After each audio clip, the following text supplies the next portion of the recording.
So we're going to start talking about the Crisis Prevention and Management Plan, and it's the crisis plan that dual diagnosis programs use. It goes over everything someone would need to know that happens to that person when they're experiencing a crisis. Now, why we changed this initially was because when we tend to give someone choices that are already pre-populated, like the crisis plan we use for regular ANSAs, they tend to want to answer how they think we want them to answer. So I kind of wanted to have a blank slate. I wanted to go into the crisis plan and be able to say, I want you to tell me in your own words what you experience and what it looks like, and then how someone can help you. The CPMP is filled out after every IRP. The peer should be mailed a copy of it for their own use. Now you can tell them yes or no, do you want mailed? I highly suggest to the peer, it's a really good plan for you to have in case you need to give it to somebody, in case you get into a bind, if you need someone to help you. That's going to have a lot of information on it for you. So I encourage them to actually get it. The CPMP can be uploaded by a CPS as well. So it is its own form. So you can go in, schedule it like you would a contact note, and fill it out with the peer. However, if the CPS is doing that, they also have to do a contact note with it because the CPMP is not a billable form. It is just a form that we can use to then say that we did something. So you have to do that contact note to get paid. So there's going to be an example of the CPMP on Credible on the web form, which is what I'm going to be showing you today. And it's also on your iPad under Meraki. And when you go into Meraki, if you click the backpack in the middle, it will pull up all the forms you can get out of Wi-Fi. And so you can pull it up if you're at a peer's house to kind of get an overview of what it looks like. And on that example, it also shows you how to fill it out. So that's really, really, really important. If you're not sure how to fill it out, or maybe you haven't had a whole lot of practice with the CPMP, I highly suggest knowing where it's at, because then you can pull it up whenever you're in the peer's home, out in the community, and then you're able to see what needs to go in each box. So this is what I'm talking about. When you pull it up from Credible Web Forms, it pulls up in Dropbox and it looks like this. And it's laid out really simply. It gives you the stage of patient behavior and then recommended caregiver responses. And then it goes through stages, stage A, B, and C, which we'll go over. But this is the blank form that pulls up first. And then afterwards, it pulls up the actual instructions or an example of how to do it. So this is what the Crisis Prevention and Management Plan looks like on Credible on the website. We're not going to be showing you what it looks like on the iPad. It's actually very simple on the iPad. It looks very similar to this form right now. So we're just going to be showing you on the web form, what it looks like. So it's the same question. Peer chose to either complete, decline, or use previous crisis plan. If you're going in and scheduling this as a form, obviously you're going to be completing the crisis plan. At the end of the IRP, we should be completing the crisis plan. The only way that I really think that we shouldn't be completing a crisis plan is if the peer absolutely refuses, because again, this is peer driven. If the peer says, I want to use my previous one, and this might be like their IRP revision, that's okay. I might still try to encourage them as a supervisor. It's a really cool thing to keep updated. So while I hear that you did it 6 months ago, maybe that some stuff has changed, or maybe I'm a new supervisor and I don't know what's going on. So this will give me an overview of what happens. So I just try to encourage them as much as possible. Now you can see that there's a little blurb there about what it is, why the Crisis Prevention and Management Plan is there. It does talk about intellectual disabilities and it addresses serious behavioral problems, which Obviously, we're not calling behavioral problems, but that is something that in the intellectual disability world, they hear more behaviors than they do mental health symptoms. So I kept that little blurb in there just to explain to them that, we're working with them on helping with these crises and giving them the information in the language that they understand. So you'll see that there is a little unbolded part that says, see example of completed crisis prevention and management plan on Credible homepage or Meraki backpack.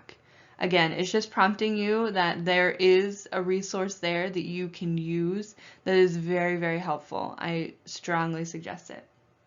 So then we're going to actually get into the crisis plan, and you'll see that there are different little asterisks, the little red asterisks for what you need to be filling out, everything you have to fill out. So even if at the end of an IRP, the peer says, I'm declining this, you still have to click on every little section and say why they're declining it. And you can copy and paste it then. So if they decline it, you can say, really encouraged peer still refused, copy, paste it in every single box. That is because it's still a regulation that we have proof that we asked, that we tried. Crisis plans are extremely important. And so this is going to be, all these questions are mandated. You have to somehow answer them. So let's get into it. When you click on each button, it's going to pull up a drop box, and that box is going to give you a lot of space to type whatever is needed in those boxes. So the first one is problem behavior, and this is pretty straightforward. What is their crisis? What are they experiencing when they're in a crisis? What are their mental health symptoms that might, need help with? This is going to be where you're going to put that. Now we're going to use this example as someone so that you can kind of see what I would be putting in the boxes. So the problem behavior for this person would be anxiety. Then you're going to click on the next box, and that's going to be stage of patient behavior. Now this is where people get tripped up. This is the only question that I see get wrong. Stage of patient behavior is what they look like when they are not escalated, when they are not experiencing a crisis. This box is actually very important to fill out correctly. This box needs to be what they look like when they are calm, collected, not having an issue. Why this box is important? It's important to know what their baseline is. So going back to baselines, we want to know what should we be looking for.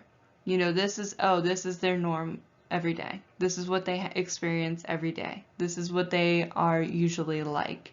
And that gives us a clue for our CPSs, because they're going to be in the field working with them. They should know, they usually are pretty hyper, or they usually can't focus. So you can put in here like calm, happy, talkative, and then recommended caregiver response. So that's going to be for that stage of patient behavior. When they are doing well, how do they want someone to interact with them? So they could say, just know me and talk to me like I'm a person. This is, again, from their voice. That stage A is the first stage. So that stage is prevention. And this is where we're going to identify early warning signs or triggers. And then we're going to be talking about what that looks like. So crowds, unsure of the future, uncertainty, and change. Now the piece that isn't in here that I want as well is, what does it look like?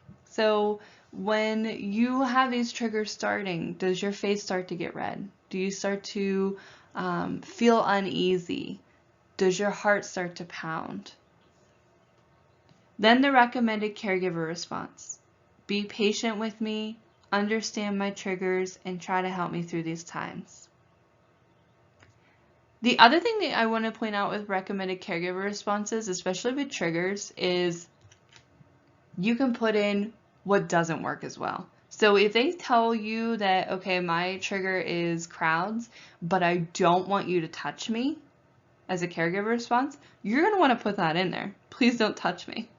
Because that is something that they know doesn't work well and could throw them into an escalation stage. So they're already identifying something that hasn't worked in the past, and we want to put that down.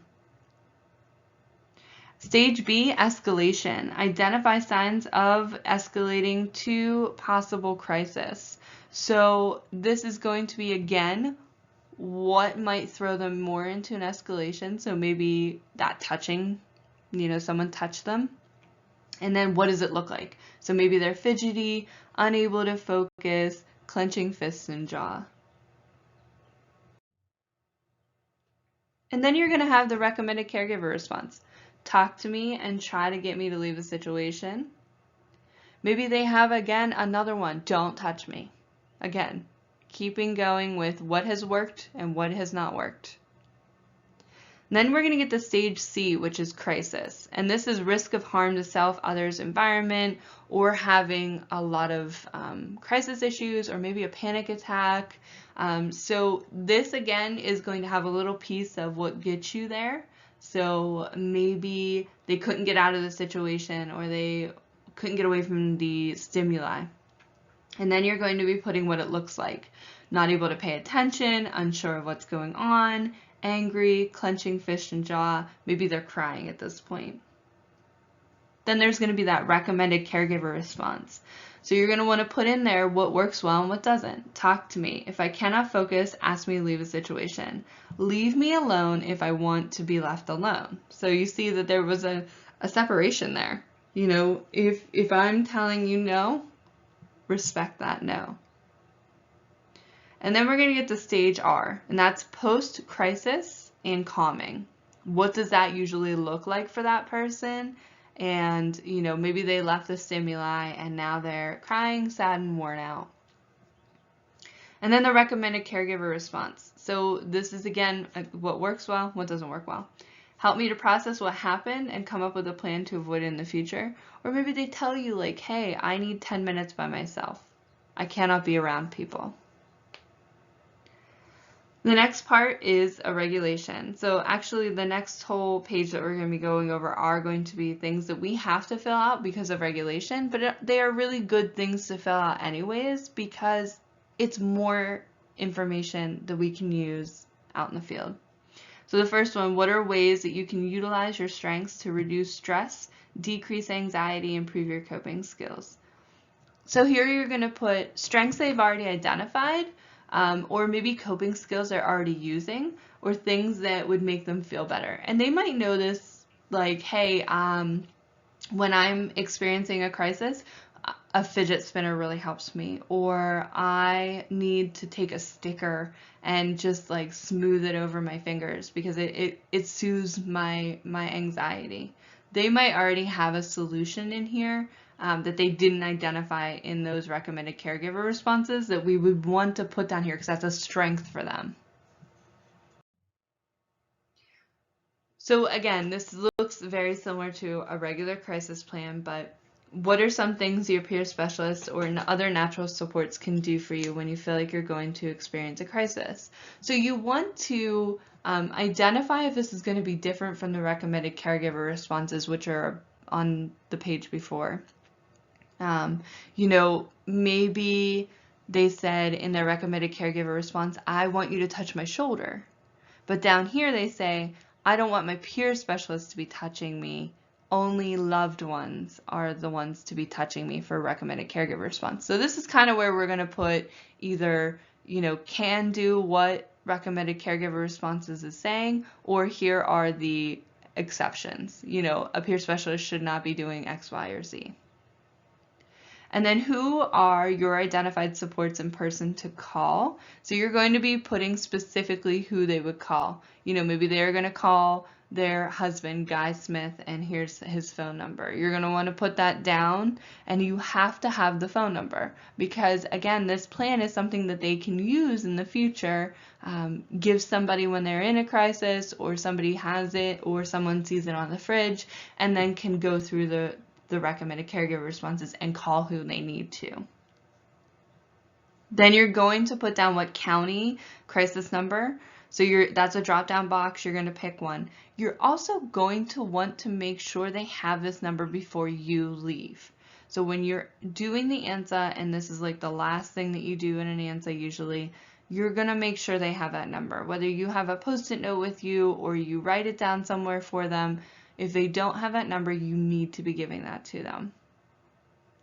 Then, did the peer receive a copy of this plan? If you're filling it out, I would encourage the peer to say yes to this question, because this is something that they can keep. It's extremely helpful, and then their recommended caregivers could read over it and help them, and then they have a copy of it on hand. All right, so the next questions again are regulations. Do you have a mental health advance directive? Most of the time when you're working with somebody with a dual diagnosis, they don't know what this means. So this is a plan that they have in place when they're not doing well. And usually it's for just, you know, when they're not able to make decisions. So mental health advance directives are usually done with their case managers or someone that's trained. So if they have never done one before, you're going to say no. And then there's going to be a different question that pops up that says, do you want information? If you say yes, do you want information to that, you're going to have to put a specific date that the CPS is going to bring that out to them. And that's something as a supervisor that you can help them with resources. And if you need that, you reach out to your regional director and they can give you that information. Or myself, I can as well. Now, if they say, yes, I do have one, you're going to be putting down where. It's going to have a little drop down box, and you can see that in this one we put in the safe. And then there's going to be a different question that pops up. Can we have a copy for our records? You're going to say yes or no. This is a question that they answer. However, if they answer yes or no, we are not actually going to be taking that from them. We don't want to be responsible for the MHAD. If they say yes, we can have a copy for our records, that is totally okay. You can say, I just needed to ask. Thank you so much for offering. I'm going to put down that yes, and if we need it in the future, we'll let you know.